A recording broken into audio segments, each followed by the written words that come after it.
Hello everyone, welcome to Ankita's academy. आज से हम शुरू कर रहे हैं class 10th Rajasthan board SST का कंप्लीट सिलेबस, जिसमें हम एग्जाम के लिहाज से महत्वपूर्ण क्वेश्चनों को भी डिस्कस करेंगे।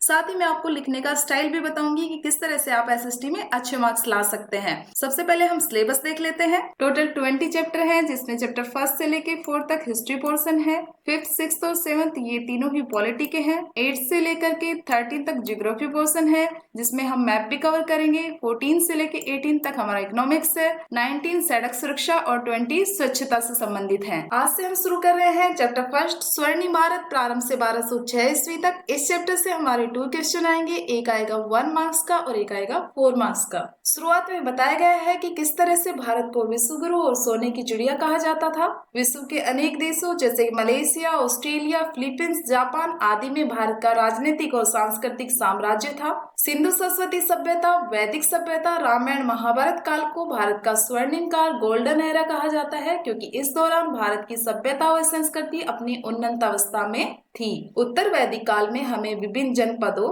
यानी राज्यों का अस्तित्व दिखाई देता है। उत्तर वैदिक काल वह समय था जब सामवेद, अथर्ववेद और यजुर्वेद इन तीनों वेदों की रचना हुई थी, क्योंकि ऋग्वेद की रचना इससे पहले हो चुकी थी और उसे हम ऋग्वेद काल कहते हैं। उत्तर वैदिक काल में न केवल लोहे का बहुत ज्यादा प्रयोग होने लग गया था, बल्कि कृषि, उद्योग, व्यापार, वाणिज्य आदि का विकास हुआ, जिससे छोटे छोटे जन अब बड़े जनपद के रूप में संगठित हो गए और ईसा पूर्व 6वीं शताब्दी आते आते ये सभी जनपद महाजनपद के रूप में विकसित हो गए। इस दौरान उत्तर भारत में कोई सार्वभौमिक सत्ता का अभाव था। पूरा भारत अनेक छोटे छोटे राज्यों में बटा हुआ था। जीसस क्राइस्ट के समय को आधार मानते हुए उनके जन्म से पूर्व के काल को हम बीसी या बिफोर क्राइस्ट कहते हैं और उनके जन्म के बाद के समय को हम एडी के नाम से जानते हैं। महाजनपद काल 600 से 325 ईसा पूर्व का काल है। इस दौरान उत्तर भारत में अनेक विशाल और शक्तिशाली लेकिन स्वतंत्र राज्यों की स्थापना हुई,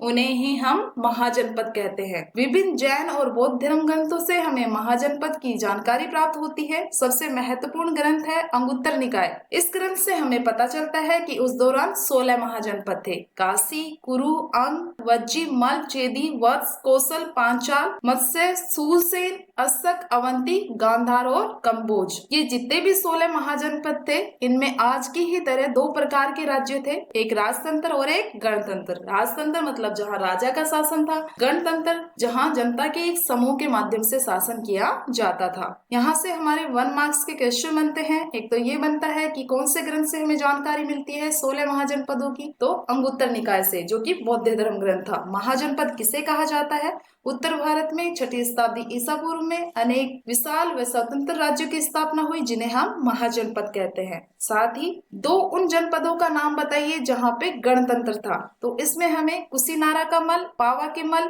ये कुछ याद कर लेने हैं जहाँ पर गणतंत्र था। और राजतंत्र में मगध सबसे शक्तिशाली राजतंत्र था। इसके अलावा कौशल और वत्स अन्य राजतंत्र के उदाहरण हैं। अब जो हमारा 4 मार्क का क्वेश्चन बन रहा है, राजस्थान के मुख्य जनपदों का वर्णन कीजिए। हालांकि ऐसे भी पूछा जाता है कि राजस्थान के मुख्य जनपद बताइए। 1 मार्क्स का क्वेश्चन आता है जिसमें सिर्फ आपको नेम देने होते हैं। तो यूनानी आक्रमण के भय से पंजाब की कुछ जातियां जो कि अपने साहस और शौर्य के लिए प्रसिद्ध थी, जैसे कि मालव, सिवी, अर्जुनाएं, ये सभी राजस्थान में आ गई और यहाँ के पूर्वी भाग में निवास करने लग गई। तो इन्हीं के साथ ही राजस्थान के पूर्वी भाग में जनपदीय शासन व्यवस्था की सूत्रपात हुआ। राजस्थान के मुख्य जनपद थे जांगल, मत्स्य, सूरसेन और सिवी। आज के समय में जो बीकानेर और जोधपुर का इलाका है, वो महाभारत काल में जांगल देश कहलाता था और इस जांगल प्रदेश की राजधानी अहिचित्रपुर थी, जिसे हम नागौर कहते हैं। बीकानेर का राजा इस क्षेत्र का स्वामी होता था, इसलिए वह स्वयं को जांगलधर बादशाह कहता था। मत्स्य वर्तमान में जो जयपुर, अलवर और भरतपुर, इनके जो आसपास का क्षेत्र है, वो मत्स्य जनपद के अंतर्गत आता था। इसकी राजधानी विराटनगर थी, जिसे हम वर्तमान में बैराट के नाम से जानते हैं। मत्स्य जनपद आगे चलकर मगध साम्राज्य का ही अंग बन गया था। सूरसेन आधुनिक जो ब्रज का क्षेत्र है, वह इसी महाजनपद में स्थित था।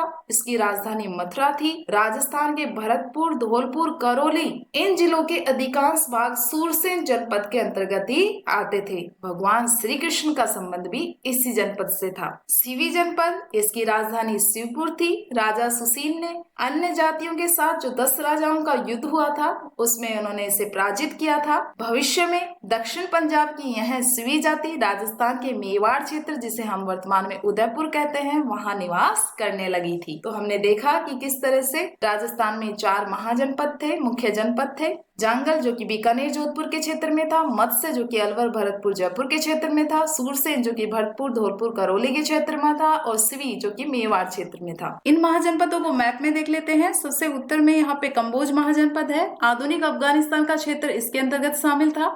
गांधार महाजनपद में पाकिस्तान का पश्चिमी और अफगानिस्तान का पूर्वी क्षेत्र शामिल था। कुरु महाजनपद हिंदू कुश पर्वत से लेकर कश्मीर तक विस्तृत था। आगे चलकर महाभारत काल में मेरठ व थानेश्वर के आसपास का क्षेत्र भी कुरु जनपद में ही शामिल हो गया। पांचाल महाजनपद में बरेली व बदायूं के आसपास का क्षेत्र शामिल था। पांडवों की पत्नी द्रौपदी को पांचाल राजकुमारी होने के कारण ही पांचाली कहा गया था। यहाँ पश्चिम में हम देखते हैं तो सूरसेन महाजनपद में मथुरा के आसपास का क्षेत्र शामिल था। राजस्थान के जयपुर व अलवर का क्षेत्र मत्स्य महाजनपद में था। अवंती महाजनपद में मालवा क्षेत्र आता था। अगर हम वापस यहाँ पूर्व में देखते हैं तो मल महाजनपद में पावा, कुशीनगर आदि क्षेत्र शामिल थे। कौशल महाजनपद में अवध का क्षेत्र शामिल था। काशी महाजनपद में वाराणसी क्षेत्र शामिल था। अंग महाजनपद में बिहार का भागलपुर का क्षेत्र शामिल था और दक्षिणी बिहार का क्षेत्र मगध महाजनपद के अंतर्गत आता था। आगे चलकर यही मगध महाजनपद एक विस्तृत साम्राज्य के रूप में उदित हुआ।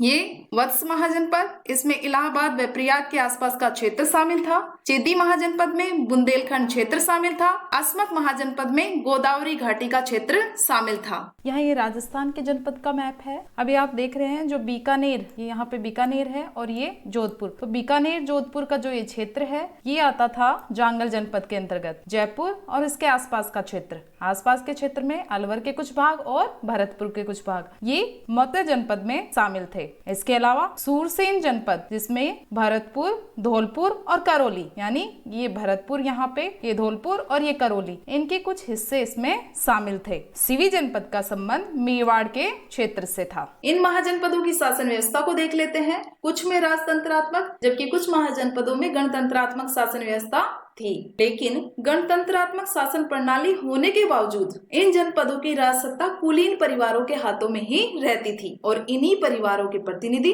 संथागार सभा के प्रमुखों के रूप में शासन की व्यवस्था संभालते थे। अभी संथागार सभा क्या थी, 1 मार्क्स का क्वेश्चन भी आता है। तो संथागार जनपदों की सबसे बड़ी संस्था थी जहाँ पर राज्य की नीति के आधारभूत नियमों का निर्धारण होता था। जैसे वर्तमान में संसद है, पूरे देश के लिए नीति बनाती है, कानून बनाती है, उसी तरह से संथागार सभा होती थी। इसके सदस्य महत्वपूर्ण विषयों पर अपने विचार व्यक्त करते थे और जिन विषयों पर विवाद हो जाता था उन पर मतदान भी कराया जाता था। जो बड़े बड़े गणराज्य होते थे उनमें केंद्रीय संथागार के अलावा प्रांतीय संथागार भी होते थे। जैसे वर्तमान में है ना, केंद्र के स्तर पे संसद है और प्रत्येक राज्य के स्तर पे विधान मंडल होता है। ठीक उसी तरह भविष्य में आगे चलकर गुटबाजी व आपसी फूट के कारण इन गणराज्यों का पतन हो गया और मगध एक विशाल साम्राज्य के रूप में उभरकर सामने आया। इस वीडियो में हमने महाजनपद काल को देखा। आगे के वीडियो में हम संपूर्ण मौर्य वंश को डिस्कस करेंगे। आप हमें कमेंट करके जरूर बताइएगा कि ये वीडियो आपको कैसा लगा।